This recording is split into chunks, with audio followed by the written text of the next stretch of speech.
Hello, désolé de poster un audio aussi tard et désolé pour le bruit que je fais. Pour éviter un coup.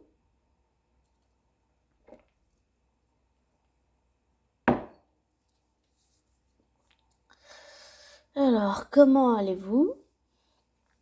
Déjà. Ensuite, aujourd'hui, j'ai pas pris de notes non plus. Mais j'avais envie de faire un audio sur un YouTuber que je suis depuis maintenant, je dirais assez longtemps. Je sais pas depuis combien d'années, mais je pense que ça doit faire vraiment longtemps que je le suis sur YouTube. Il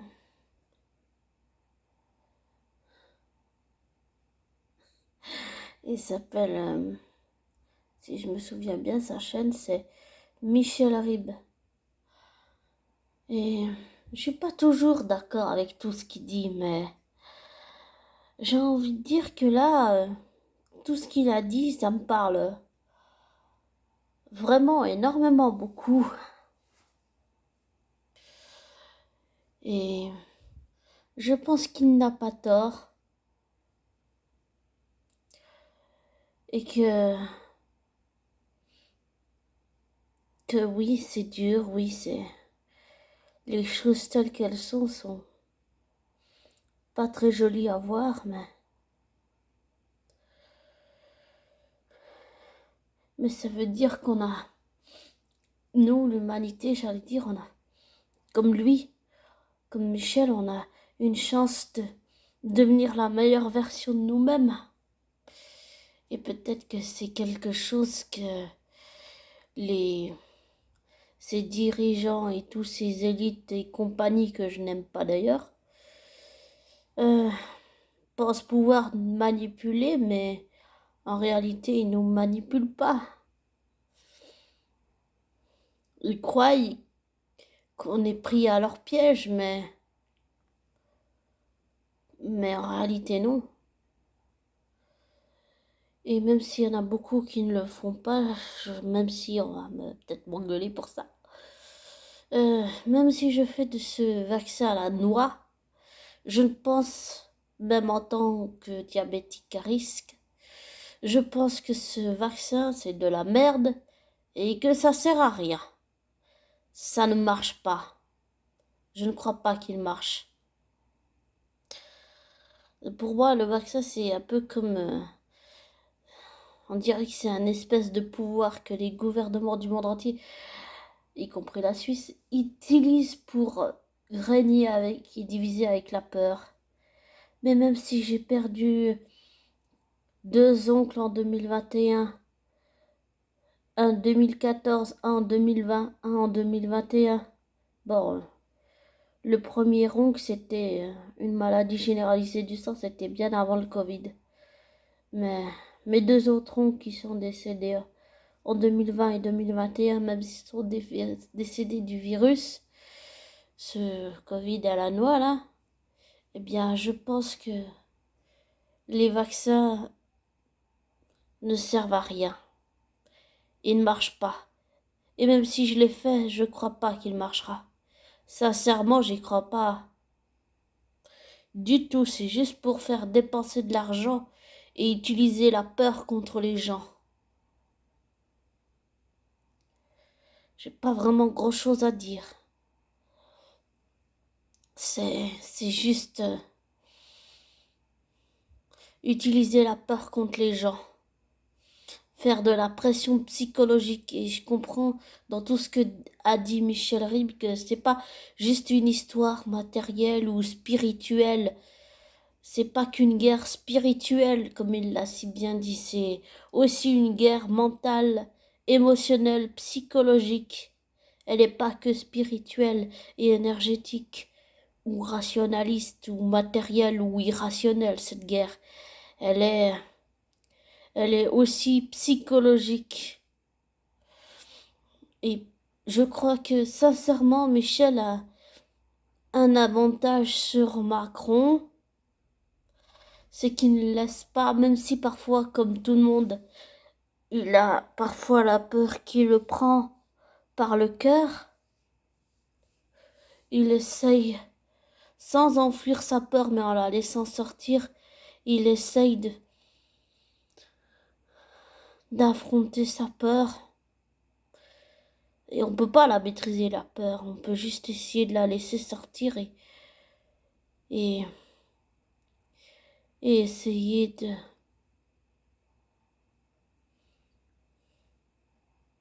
de ne pas la laisser prendre dessus, de ne pas la laisser jouer contre nous. Et c'est psychologique, si vous me suivez jusque-là. Eh ben, je commence à croire que cette guerre de tout ça, là, c'est tout ce que dit Michel, c'est pas qu'une guerre spirituelle, comme il l'a si bien dit, c'est aussi une guerre psychologique, émotionnelle, mentale. C'est pas que physique, matériel, rationaliste ou irrationaliste, dans tous les sens du terme, au figuré comme au sens propre. C'est aussi une guerre psychologique. Et on peut la gagner, je pense sincèrement qu'on peut gagner cette guerre spirituelle. Mais c'est aussi une guerre psychologique et ça on peut pas zapper que c'est aussi psychologique. Pour être sûr d'avoir une conscience libre et pas contrôlée par tous ces gouvernements et tout compagnie. Et ça me confirme ce que Patricia Daré a dit sur le fait que les politiciens, ils sont complètement... ils disent des conneries en fait. Voilà. Ils disent des conneries. Et le mieux c'est d'avoir du bon sens et de le faire avec notre cœur. Et ça, on nous l'apprend pas à l'école, on nous l'apprend pas avec l'éducation des parents ou de la société. On nous déshumanise. Il faut que nous, humanité, on revienne à ça, à chaque être humain qui sommeille en nous, à chaque émotion, à chaque reconnexion qu'on peut faire avec nous-mêmes.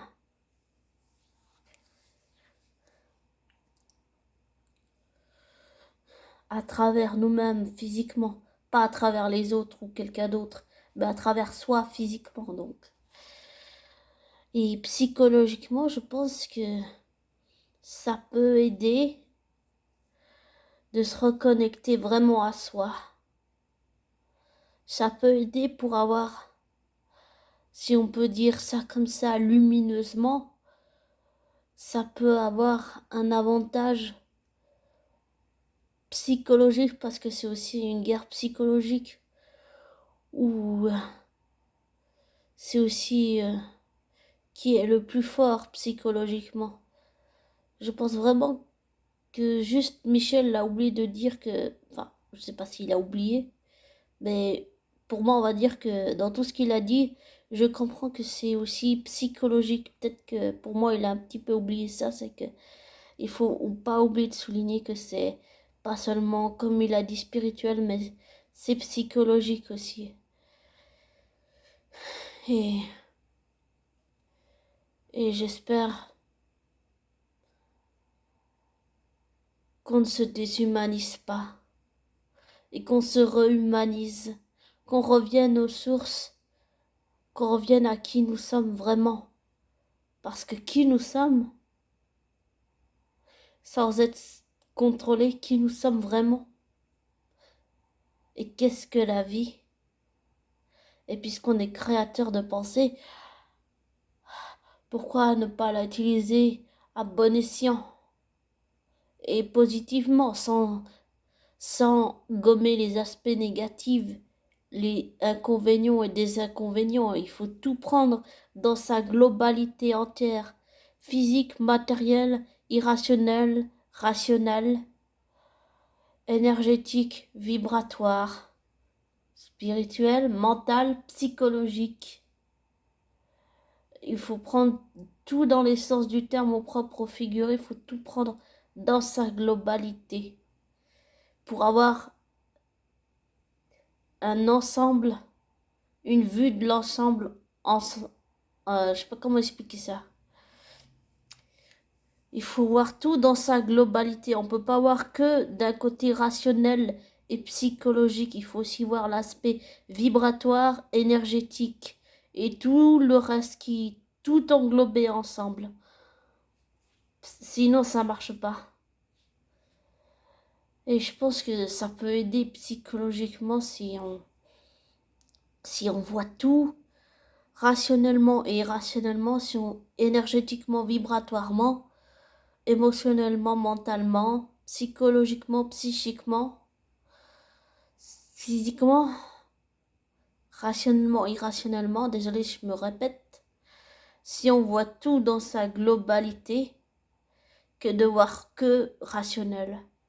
Si j'ai essayé, je vous jure que j'ai essayé de faire les choses que rationnellement.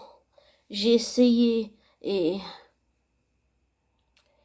eh bien, je peux vous dire que ça marche pas. Je vous jure que j'ai essayé. Ça marche pas. Si on veut que ça marche, il faut tout prendre dans sa globalité, ce qui comprend rationnel et irrationnellement. Je sais pas pour Michel, mais on va dire que peut-être que je me trompe, mais on va dire que pour moi, la seule façon pour que tout marche, comme a dit Michel Ribes, c'est de tout prendre dans sa globalité. Vraiment tout, d'avoir une vue d'ensemble et pas avoir des œillères, si on peut dire ça comme ça. Au lieu de voir rationnellement, il faut voir aussi rationnellement et aussi irrationnellement. Et comme j'ai cité tous les autres points avant. Donc tout dans sa globalité. Et aussi psychologiquement pour essayer de voir plus clair peut-être. Et quand quand il parle des autres mondes, d'être reconnecté à soi, qu'on réapprend tout ça, lui il réapprend ça, mais je pense qu'on le réapprend tous d'une certaine façon.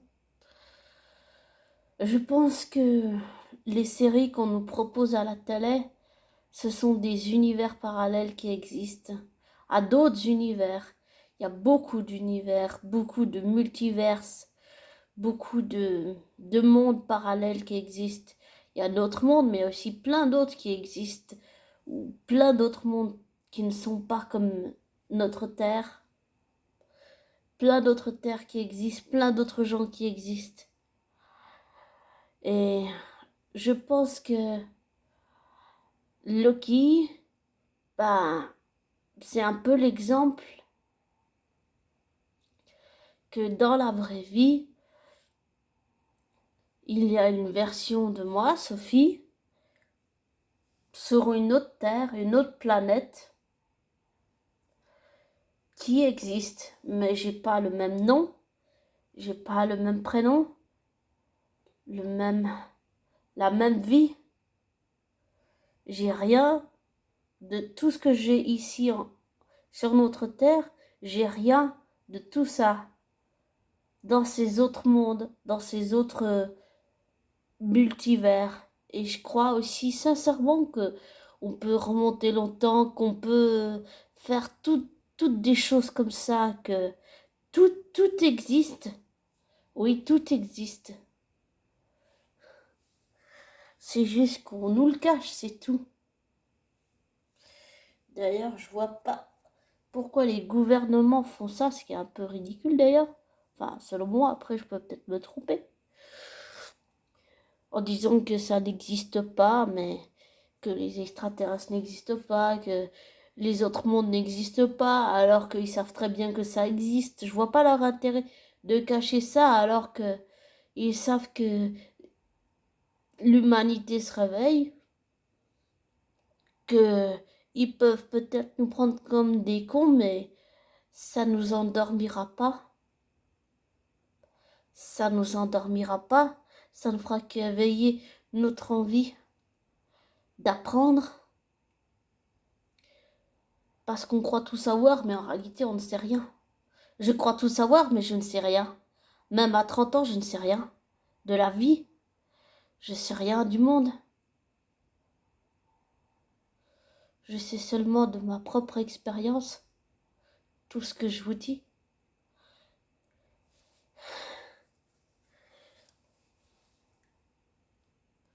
C'est tout. Et pour en revenir à Michel Ribes, eh bien, je crois que oui, il a raison, mais que il faut que ça soit fait de l'intérieur, tout ça. Et c'est ce qui va se passer, je pense, sincèrement. Et je crois que on a besoin de se reconnecter à qui nous sommes vraiment, à notre humanité, à nos sentiments, nos émotions. Tout ce que ces psychopathes veulent nous prendre. Ou toutes ces personnes dans d'autres mondes pleines de mauvaises intentions veulent nous prendre. Il faut pas les laisser faire. Je pense que psychologiquement, on est plus fort qu'eux, oui.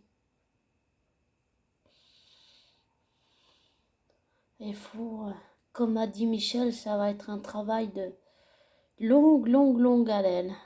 Très longue haleine. Avec beaucoup de patience. Beaucoup de patience. C'est la meilleure arme qu'on puisse avoir. Beaucoup de patience.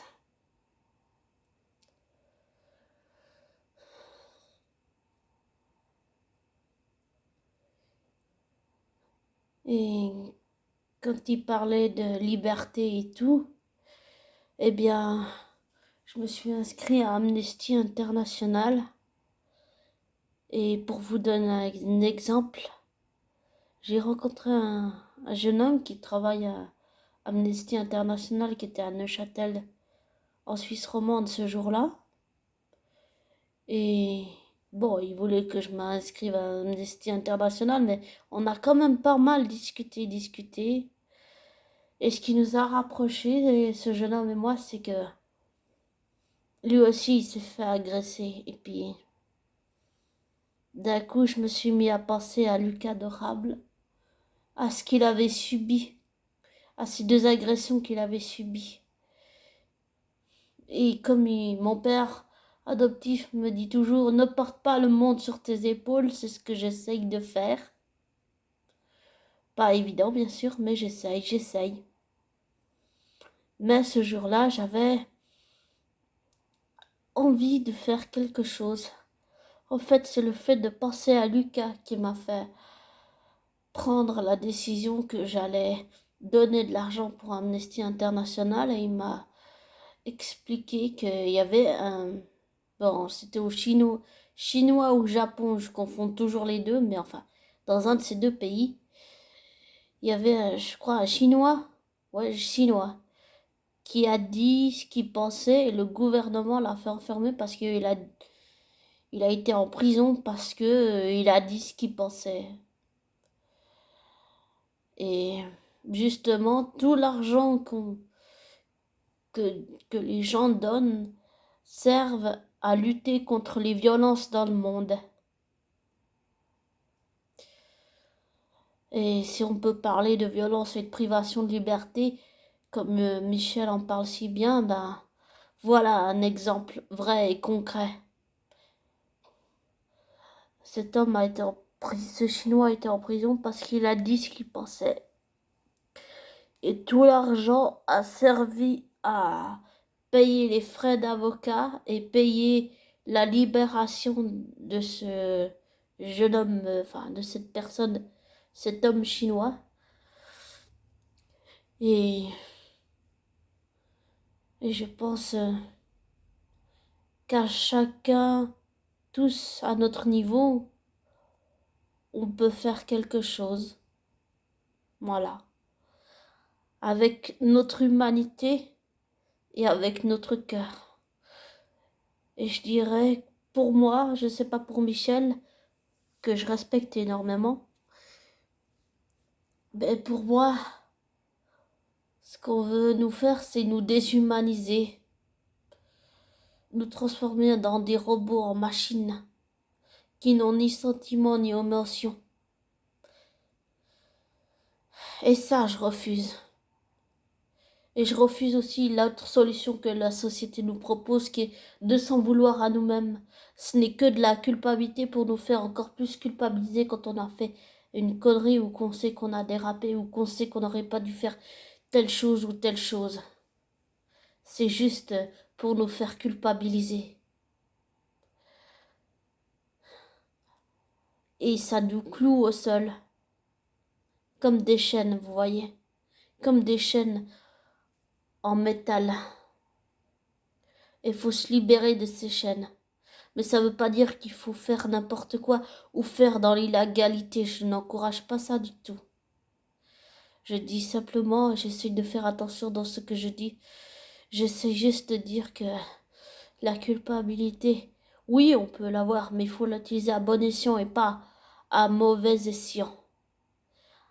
Comme il l'a dit Michel, avec bon sens, avec humanité humaine, avec décence, avec respect.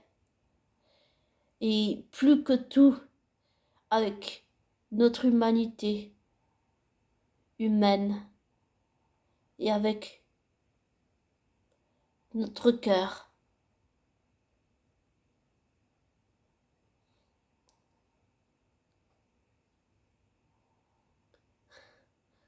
Et je suis d'accord avec beaucoup de choses de ce qu'a dit Michel. Et c'est pas grave si on n'est pas toujours d'accord, mais là j'étais d'accord, ouais, ça me parlait vraiment. Et même si Michel Ribes ne me connaît pas et que je ne le connais pas dans la vraie vie, j'arriverai pas à dire pourquoi, mais c'est quelqu'un à qui je tiens. J'allais dire énormément, peut-être parce qu'il me rappelle quelqu'un que j'ai perdu, je sais pas. J'arrive pas à dire pourquoi, mais je suis sûre que je tiens à lui. Dans le fond de mon cœur, je le ressens, je tiens à lui. J'arrive pas à dire pourquoi, j'ai pas la réponse à la question, je ne sais pas. Je tiens à lui. Et parfois j'ai peur que il paye le prix fort de sa liberté. C'est quelque chose qui me terrifie. J'ai peur pour lui, même s'il a une femme et des enfants. Même s'il ne me connaît pas, que je le connais pas. J'ai peur pour lui, j'arrive pas à dire vraiment pourquoi. Ni même pourquoi je tiens à lui alors qu'il ne me connaît pas et que je le connais pas. Et je sais pas. J'arrive pas à dire. Mais je tiens à lui. Et, et j'espère que lui aussi, il le fait avec son cœur.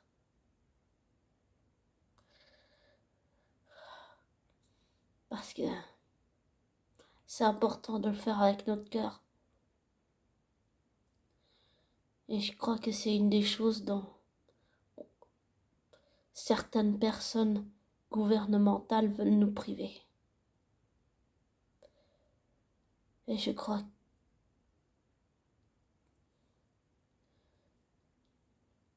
qu'il faut au contraire le faire avec humanité humaine, avec compassion, patience, beaucoup de patience, et avec cœur, pas parce qu'on nous a dit de le faire, mais parce qu'on veut le faire. ou pas parce qu'on est soumis, docile et gentil et soumis.